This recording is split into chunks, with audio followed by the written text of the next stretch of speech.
प्रत्येक राजकीय अपडेटसाठी चॅनलला सबस्क्राईब करायला विसरू नका। मराठा समाजाला आरक्षण देण्यासाठी येत्या फेब्रुवारी महिन्यामध्ये विशेष अधिवेशन घेण्यात येईल अशी घोषणा मुख्यमंत्री एकनाथ शिंदे यांनी महाराष्ट्राच्या हिवाळी अधिवेशनामध्ये केलेली होती। हिवाळी अधिवेशनामध्ये मराठा समाजाच्या आरक्षणाच्या संदर्भात चर्चा सुरू होती, त्यावेळी सुद्धा त्यांनी ही घोषणा केली। पण 24 डिसेंबर ही जी काही डेडलाईन मनोज जरांगे पाटलांनी सरकारला दिली होती, ती डेडलाईन आता संपणार आहे। म्हणजेच काय की डिसेंबरमध्ये 24 डिसेंबरला जी घोषणा जी डेडलाईन दिली होती, त्या डेडलाईनमध्ये मराठा समाजाला सरसकट ओबीसी प्रमाणपत्र देण्यात येणार नाही, हे आता जवळपास निश्चित झालेलं आहे। आणि मग सर्वांना हा प्रश्न पडलाय की 24 डिसेंबर नंतर मराठा आंदोलनाची पुढची दिशा नेमकी कशी असेल आणि मनोज जरांगे पाटलांचा 24 डिसेंबर नंतरचा मेगा प्लॅन नक्की काय असणार आहे। नमस्कार मंडळी, मी आहे अनिकेत, तुम्ही पाहताय महाराष्ट्र भूमी।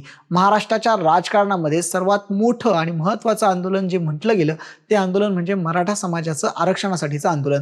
गेल्या काही महिन्यांपासून संपूर्ण महाराष्ट्र जो आहे तो या आंदोलनांनी ढवळून निघालेला आहे। 24 डिसेंबर पर्यंतची जो अल्टिमेटम आहे तो मनोज जरांगे पाटलांनी सरकारला दिलेला होता। सरकारनं वेळ मागितलेली होती, ती वेळ त्यांना वाढवून दिलेली होती आणि 24 डिसेंबर पर्यंत तुम्ही निर्णय घ्याच अशा प्रकारची मागणी जरांगे पाटलांनी केलेली होती। पण मुख्यमंत्र्यांनी विधानसभेमध्ये बोलताना सांगितलं की या सगळ्या प्रोसेसला वेळ लागेल आणि फेब्रुवारी महिन्यापर्यंत एक विशेष अधिवेशन बोलवून आपण मराठा समाजाला आरक्षण देऊ शकतो, अशा प्रकारची घोषणा त्यांनी केलेली आहे। पण त्यांच्या या घोषणेचं समर्थन मराठा समाजातून तरी होताना सध्या पाहायला मिळत नाहीये। आणि म्हणून पुन्हा एकदा जर आपण पाहिलं तर जरांगे पाटलांनी 24 डिसेंबर पर्यंतच निर्णय घ्या अशा प्रकारची भाषा वापरलेली आहे। आणि जर तसं झालं नाही तर मराठा समाज अधिक आक्रमक होऊन आपल्या आंदोलनाच्या मागणीसाठी, आरक्षणाच्या मागणीसाठी आंदोलन करताना पाहायला मिळू शकतो। आणि यावेळीचं आंदोलन सरकारला परवडणारं नसेल असं सुद्धा मनोज जरांगे पाटलांनी सांगितलेलं होतं। काय असू शकतं हे आंदोलन, कशा प्रकारचे आंदोलनाचे प्रयास या समोरच्या काळामध्ये केले जाऊ शकतात हे आपण पाहणार आहोत। त्यातला पहिला मुद्दा जे आधी सुद्धा जरांगे पाटलांनी विविध सभांच्या माध्यमातून सांगितलं होतं की या पुढचं आंदोलन आम्ही मुंबईमध्ये करणार आहोत। मुंबई देशाची आर्थिक राजधानी, महाराष्ट्राची राजधानी, आणि या सगळ्या मुंबईसारख्या महत्त्वपूर्ण शहरात जर मराठा समाज मोठ्या संख्येने तिथे आला आणि त्यांनी जर निषेध करायला सुरुवात केली तर त्याचा खूप मोठा फटका तिथल्या व्यापाराला आणि पर्यायाने राजकारण्यांना सुद्धा बसू शकतो आणि मुंबई चक्काजाम करू, मुंबई बंद पडू शकते, अशा प्रकारच्या घोषणा, अशा प्रकारचं वातावरण सध्या आंदोलकांमध्ये आपल्याला पाहायला मिळत आहे। त्यामध्ये एका आंदोलनाचं उदाहरण त्यांच्या समोर आहे, ते आंदोलन म्हणजे शेतकरी आंदोलन। ज्या प्रकारे शेतकऱ्यांनी दिल्लीच्या सीमावरती जाऊन तिथे आंदोलन केलं होतं, अगदी तोच पॅटर्न फॉलो करत मराठा समाज सुद्धा, मराठा आंदोलन सुद्धा मुंबईच्या रस्त्यावरती जाऊन, मुंबईच्या सीमेवरती जाऊन आंदोलन करू शकतात आणि ते रस्ते बंद पाडू शकतात। तिथे सुद्धा ट्रॅक्टरच्या माध्यमातून तिथे ठाण मांडून बसू शकतात, मुंबईत चक्काजाम करू शकतात, अशा प्रकारचं बोललं जात आहे। आणि आंदोलन जर या प्रकारे झालं तर मोठा फटका जो आहे तो महाराष्ट्राला बसण्याची शक्यता आपल्याला वर्तवण्यात येते आहे।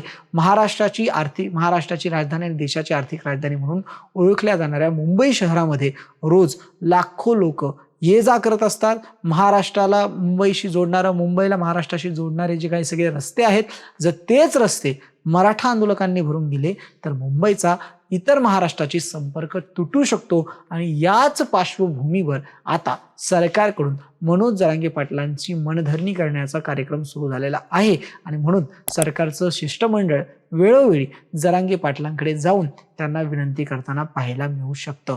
आणि या विनंतीला मान ते देतात का, मुंबईमधलं आपलं आंदोलन ते मागे घेतात का, हे देखील पाहणं आता गरजेचं ठरणार आहे। मंडळी, अत्यंत महत्त्वाचं आंदोलनाची आता दिशा आलेली आहे।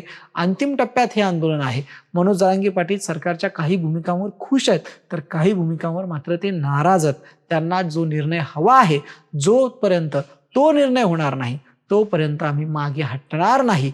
देव जरी आमच्यामध्ये आडवा आला तरी सुद्धा आम्ही आरक्षणाचा प्रश्न सोडणार नाही, अशा प्रकारची भूमिका मनोज जरांगे पाटलांनी घेतल्याची आपल्याला पाहायला मिळते आहे। आणि त्यांच्या आंदोलनाला आता 24 डिसेंबर नंतर कुठलं नवीन रूप पाहायला मिळतं, कुठलं नवीन रूप येतं, हे देखील संबंध महाराष्ट्राला आणि मराठा समाजाला पाहावं लागणार आहे।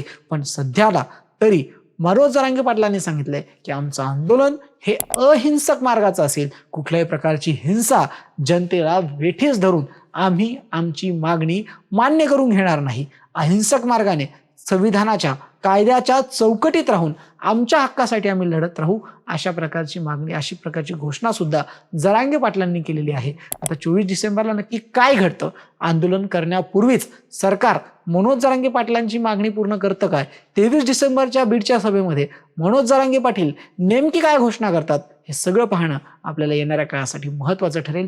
तुम्हाला काय वाटतं, आंदोलनाची पुढची दिशा नेमकी कशी असेल, कमेंट करून आम्हाला नक्की कळवा. धन्यवाद.